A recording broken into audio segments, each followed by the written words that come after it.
नमस्कार। सत्य हिंदी पे शरद की दो टूक में आपका स्वागत है। मैं हूं शरद प्रधान और आज हम बात करने जा रहे हैं कि क्या मजबूरी थी समाजवादी पार्टी के अध्यक्ष और उत्तर प्रदेश के पूर्व मुख्यमंत्री अखिलेश यादव की मुख्तार अंसारी के पुरसे में जाने की। जी हाँ, आपको जैसा सबको मालूम है कि यूपी के dreaded mafia don Mukhtar Ansari की मौत हुई हाल ही में। और जिन हालात में मौत हुई वो भी बड़े अजीब थे, क्योंकि परिवार के द्वारा जो आरोप लगाया गया है उत्तर प्रदेश पुलिस और उत्तर प्रदेश के जेलों पे कि उन्हें जेल में खाने में जहर दे दिया गया। इसकी बात की जांच चल रही है। अब ये तो बात समय बताएगा कि जांच में क्या निकलता है। हालांकि जांच तो करने वाले उत्तर प्रदेश के ही अधिकारी हैं, फिर भी ये एक बात फैल गई है पूरे इलाके में। और पूर्वी उत्तर प्रदेश जहां पे मुख्तार अंसारी का काफी वर्षों तक एक वर्चस्व बना रहा है, और बावजूद इसके कि वो 26 साल जेल में था। अधिकतर मुकदमे जो मुख्तार अंसारी के खिलाफ थे, शायद 66 या 67 मुकदमे, और उसमें से अधिकतर मुकदमे उसी दौरान हुए जब वो जेल में था। तो बड़ी अजीब सी बात है कि ऐसे व्यक्ति के लिए उसके मरने के बाद एक तरीके की पब्लिक सिंपैथी हो, और इसी वजह से मजबूरी बन गई अखिलेश यादव की कि वो उनके दरवाजे पर जाएं, यानी कि उनके घर वालों से जाकर के अपनी संवेदना व्यक्त करें। जब अखिलेश यादव गए तो काफी चर्चा हुई इस बात की। हालांकि अखिलेश यादव काफी कॉशस टाइप के व्यक्ति हैं और उन्होंने कहीं पे भी मुख्तार या अफजाल अंसारी का नाम नहीं लिया। अपने जो स्टेटमेंट्स दिए उन्होंने कहा इस परिवार का बड़ा योगदान है। और ये सही बात है कि मुख्तार अंसारी के जो ग्रैंडफादर थे वो कांग्रेस के अध्यक्ष रहे और फ्रीडम मूवमेंट में उस परिवार का बड़ा रोल रहा। उनके मामा जो थे वो फेमस ब्रिगेडियर उस्मान, जो कि जिनके बारे में कहा जाता है कश्मीर को इंडिया से जोड़ने के लिए उनको श्रेय जाता है। उस जमाने में वो भारत के यंगेस्ट ब्रिगेडियर थे और उन्हें महावीर चक्र मिला था। बहरहाल बात इसकी है कि इसमें कोई शक नहीं कि माफिया डॉन थे वो, और उनका जो खौफ था उस पूरे इलाके में वो उन्हीं के बराबर था जैसे दूसरी पार्टी से जुड़े हुए क्रिमिनल्स। और यही वजह रही होगी मुख्तार अंसारी की कि कई पॉलिटिकल पार्टीज की पेट्रनेज उनको मिलती रही।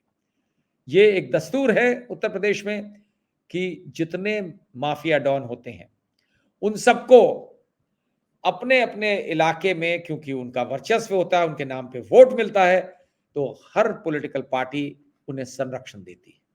इसीलिए आप देखिए, और विनेबिलिटी क्योंकि बड़ी इंपॉर्टेंट होती है हर पॉलिटिकल पार्टी के लिए, तो हर पॉलिटिकल पार्टी चाहे वो जित कितना भी कोसे क्राइम को और क्रिमिनल्स को, अपनी पार्टी के साथ क्रिमिनल्स को जोड़ने में जरा सा भी नहीं कतराते। और जब कतराने की नौबत तब आती है जब वो स्थिति इतनी बिगड़ जाती है कि उसका बहुत बदनामी हो चुकी होती है, तो सर कतराते हैं। और इस केस में भी बड़ी सोच समझ करके अखिलेश यादव मुख्तार अंसारी के घर गए। बहुत कई दिन का वेट करने के बाद गए, जिससे कि इस बात की ये ना हो कि वो किसी तरीके का जो है वो फायदा उठाना चाह रहे हैं। लेकिन ये इसमें कोई शक नहीं है कि फायदे के लिए ही सब करते हैं।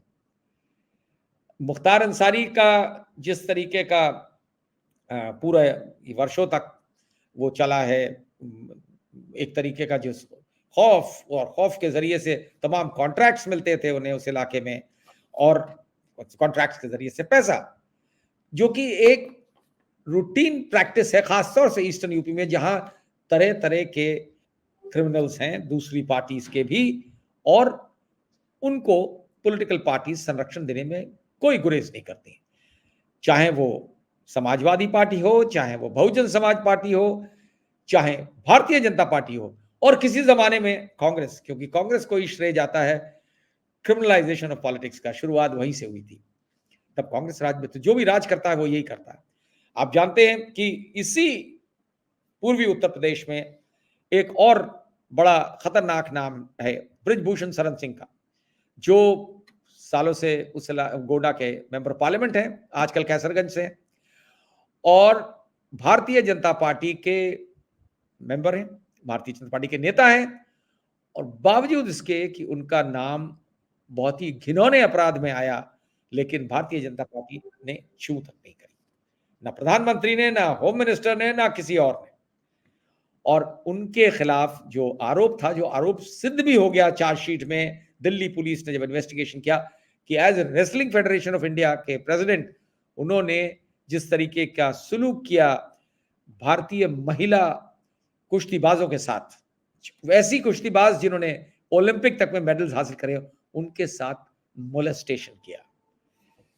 और जिस फिजिकल मोलेस्टेशन जो उससे गंदा अपराध नहीं हो सकता, और बावजूद इसके उन्होंने तमाम प्रोटेस्ट किए, महीनों लगे इनके खिलाफ केस दर्ज होने में, लेकिन सरकार ने ना तो उस पे एक लफ्ज बोला, ना ही ये किया कि उनको एक दिन के लिए भी जेल के सलाखों के पीछे रखते, नहीं हुआ।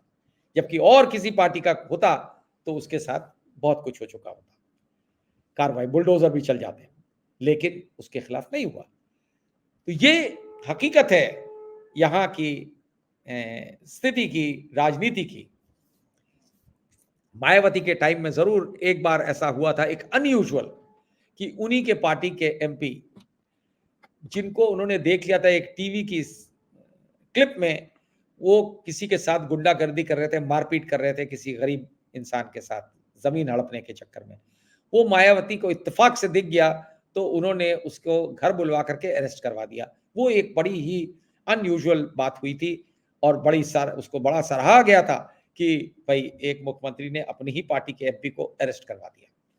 लेकिन ऐसा होता नहीं है, क्योंकि और भी उनकी पार्टी में क्रिमिनल्स थे जिनके खिलाफ कार्रवाई नहीं हुई, और वो ये दलील ये देती है, सब पॉलिटिकल लीडर्स ये देते कि भाई जब से वो हमारी पार्टी में आया तब से उसने कोई क्रिमिनल एक्टिविटी नहीं करी। बाकी किए होंगे, मर्डर किए होंगे, अटेम्प्ट टू मर्डर किए होंगे, एक्सटॉर्शन किया होगा, ये सारी बड़ी आम चीजें हैं यहाँ पे, और सब नेता बन जाते हैं, सम्मानित सांसद या विधायक बन जाते हैं, एमएलए या एमपी। वैसे ही मुख्तार अंसारी भी थे। बस फर्क इतना था कि मुख्तार अंसारी का फैमिली बैकग्राउंड क्योंकि फ्रीडम मूवमेंट से जुड़ा हुआ था, तो एक अलग सी एक इमेज थी। और दूसरी बात यह थी कि मुख्तार अंसारी को माना जाता था उस इलाके का रॉबिन हुड। रॉबिन हुड यानी कि गरीबों की मदद करने वाला और अमीरों को के साथ एक्सटॉर्शन करना और धमकी देना, मर्डर्स में इन्वॉल्व होना, इस तरीके की चीज।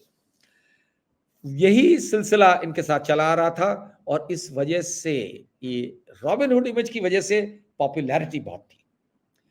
मुझे याद है आज से लगभग 20 साल पहले मैं एक टीवी चैनल के लिए एक प्रोग्राम कर रहा था, और उसमें अलग अलग इलाकों से बाहुबलियों के इंटरव्यूज किए थे हमने।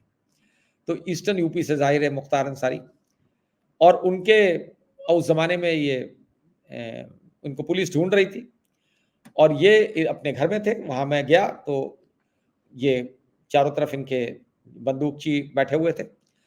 तो मैंने कहा कि भाई आपके खिलाफ अलावा इसके कि आपको माफिया डॉन कहा जाता है, आपके खिलाफ ये भी आरोप है कि आप कम्युनल हैं, सांप्रदायिकता फैलाते हैं, और मऊ के दंगे में आप मेन आरोपी हैं जहां सांप्रदायिकता फैलाने का आरोप आपके खिलाफ। और ये दंगा हुआ था मुलायम सिंह यादव की सरकार में। वहां तब वो उन्होंने बोला, पहले तो जो शूटर्स बैठे थे उन सबके नाम बुलवाए कि सब लोग अपना अपना नाम बताओ। तो मैंने देखा कि उस 7 में से 5 जो थे वो तो हिंदू थे। तो मैं मुस्कुराया तो वो बोले कि आपने देख लिया, ये वो लोग हैं जिनकी वजह से मैं आज जिंदा बैठा हूं। अगर मैं कम्युनल होता, सांप्रदायिक होता, तो ये मेरी जान बचाते हैं। तो ये हकीकत ये है कि मैं गया था दंगा रुकवाने और मेरे ही खिलाफ ये चार्ज लगा दिया गया।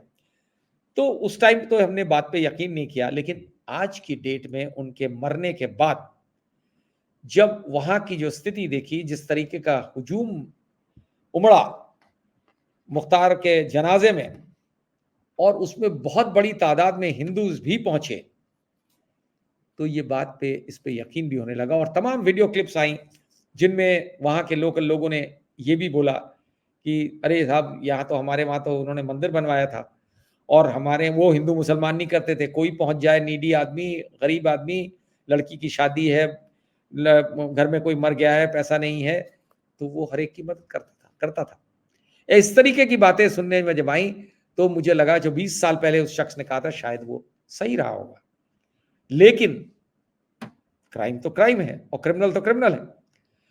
अब ये चीज देख करके मुझे लगता है कि जब इस तरीके का माहौल बनता है कि ऐसे व्यक्ति के लिए एक पब्लिक सिंपैथी उमड़ती है, और खासतौर से इसलिए मुझे लगता है ज्यादा हुई है क्योंकि जिस तरीके का जिन हालात में उसकी मौत हुई, और वो ये जो आरोप परिवार ने लगाया कि उन्हें जहर दिया गया है, इसको लेकर के जो है वो शायद लोगों में सिंपैथी और ज्यादा जागी, और इसी वजह से बड़ी तादाद में उसके जनाजे में लोग पहुंचे। अब ये चीजें देख करके जाहिर है कि कोई भी नेता को लगेगा कि भाई ये हाथ से मौका ना निकलने दें, और यही वजह शायद बन गई अखिलेश यादव की मजबूरी जाने के लिए मुख्तार के घर पुरसे के लिए। और वो गए और उनके घर जाकर के बाकायदा जो है उन्होंने उनके परिवार वालों से, जो भी परिवार वाले बचे हैं, मेन तो उनके भाई हैं क्योंकि वाइफ तो उनकी जो है उनके खिलाफ भी केस हैं, वो हैं, उन्हें ढूंढा जा रहा है, फरार हैं, और एक बेटा जेल में है। तो बहरहाल उनसे जाके मिले। अब दो वजह रही होंगी अखिलेश यादव की मजबूरी की। एक तो ये कि मुख्तार के बड़े भाई अफजाल अंसारी जो समाजवादी पार्टी से ही गाजीपुर से इस इलेक्शन में उतरे और पहले भी मेंबर ऑफ पार्लियामेंट हैं, इस वजह से। और दूसरा कारण ये भी है कि अखिलेश यादव के सगे चचेरे भाई धर्मेंद्र यादव, जो अभी तक बदायूं से लड़ते थे, इस बार वो आजमगढ़ से लड़ रहे हैं, टिकट उनका आजमगढ़ से है, और आजमगढ़ बिल्कुल जुड़ा हुआ है गाजीपुर कंस्टिट्यूएंसी से। आजमगढ़ जमाने से एक तरीके का गढ़ रहा है समाजवादी पार्टी का, क्योंकि वहां पे यादव और मुस्लिम बड़ी तादाद में। ये एक, और क्योंकि सगे चचेरे भाई हैं तो अखिलेश को उस बात की बड़ी फिक्र है कि वो सीट हाथ से ना जाए। तो और मुख्तार के नाम पे सिंपैथी गैदर करने का इससे अच्छा और कोई तरीका नहीं हो सकता। जैसा मैंने कहा कि हर माफिया डॉन के अपना एरिया ऑफ इन्फ्लुएंस होता है, और इस इलाके में ईस्टर्न यूपी के एक बड़े हिस्से में, जिसमें शायद 3 या 4 पार्लियामेंट्री कॉन्स्टिट्यूएंसीज आती हैं, वहां मुख्तार का अच्छा खासा इन्फ्लुएंस रहा है। गाजीपुर, आजमगढ़, घोसी और एक रिजर्व सीट है लालगंज की उसी इलाके में। ये 4 पार्लियामेंट्री सीट्स में माना जाता है कि मुख्तार का काफी असर है। तो 4 सीटें तो बहुत मायने रखती हैं, और आज के माहौल में जब मोदी 400 पार का नारा दे रहे हैं, और उस ऐसे उसमें और जगह बार बार उत्तर प्रदेश आ रहे हैं, ऐसे टाइम पे एक एक सीट मैटर करती है, और अमित शाह का दावा है कि 80 की 80 यूपी की सीट्स वो जीत लेंगे।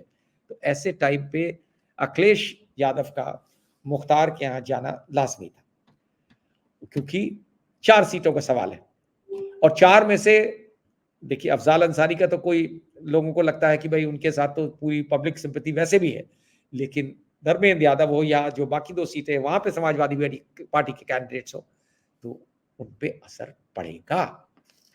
वोट की राजनीति में जो है बहुत महत्वपूर्ण होता है एक एक वोट, चाहे वो समाजवादी पार्टी हो, चाहे भारतीय जनता पार्टी हो, चाहे मायावती की पार्टी हो। आप मायावती इतने जोरों में लगी हुई हैं आजमगढ़ में अखिलेश यादव के भाई को हरवाने के लिए कि उन्होंने वहां के एक लोकल नेता आफ्ताब आलम को कहा जाता है कि उनको तमाम इंसेंटिव भी ऑफर करें कि तुम लड़ लो, क्यों किसी भी तरह से अखिलेश यादव के भाई को हरवाना है। ये अलग बात है कि उनके खिलाफ ये जनरल आरोप है कि वो बीजेपी की टीम बी बन के काम करती हैं जब से ईडी और सीबीआई की तलवार लटकी रही है। तो वो यहां तक बढ़ाई पैसा तक खर्च करने को तैयार कि किसी तरीके से वहां से ऐसे कैंडिडेट को लड़वा दें कि वो हार जाए समाजवादी पार्टी। तो देखिए इतनी इंपॉर्टेंट है वो सीट। और ये भी कारण, हालांकि अफजाल अंसारी राजी नहीं हुए, उनको बहुत इंसेंटिव दिया गया, ये भी एक वजह जाहिर है कि एक रही होगी मुख्तार के घर जाना अखिलेश की वजह द्वारा।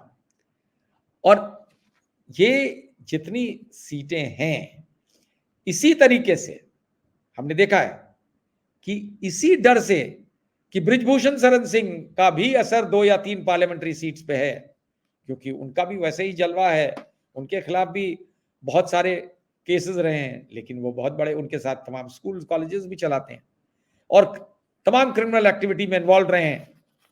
अलावा इसके जो मोलेस्टेशन का काम किया, समाजवादी पार्टी को तो हम दोष देते ही हैं कि वो क्रिमिनल्स को इसका संरक्षण देते रहे, लेकिन कोई पार्टी इससे अलग नहीं है। भारतीय जनता पार्टी उतना ही अपने क्रिमिनल्स को सपोर्ट करती है जैसे समाजवादी पार्टी या बहुजन समाज पार्टी या कांग्रेस। उनकी पार्टी में कई और इस तरीके के नाम हैं, चाहे वो धनंजय सिंह हो, चाहे ब्रजेश सिंह हो, उन सबको भी भारतीय जनता पार्टी पूरी तरह संरक्षण देती है। और ये तो एक क्लासिक केस था उसी पर पूर्वी उत्तर प्रदेश का, बृजभूषण शरण सिंह का, इसलिए मैंने उसका डिटेल में उदाहरण दिया। तो आप समझ सकते हैं कि कितना महत्वपूर्ण होता है हर राजनीतिक पार्टी के लिए, चाहे उसके लिए कोई क्रिमिनल नहीं है। और बड़ी अच्छी दलील देते हैं कि भाई देखिए, जब तक केस प्रूव ना हो जाए तब तक वो क्रिमिनल नहीं। और या जैसे मायावती का मैंने बताया कि जब से वो हमारी पार्टी में आया तब से उसने कोई भी आपराधिक कारनामा नहीं किया। तो कोई भी दलील देके घूम फिर के क्रिमिनल के साथ एसोसिएट करने में अपने आप को किसी को गुरेज नहीं होता।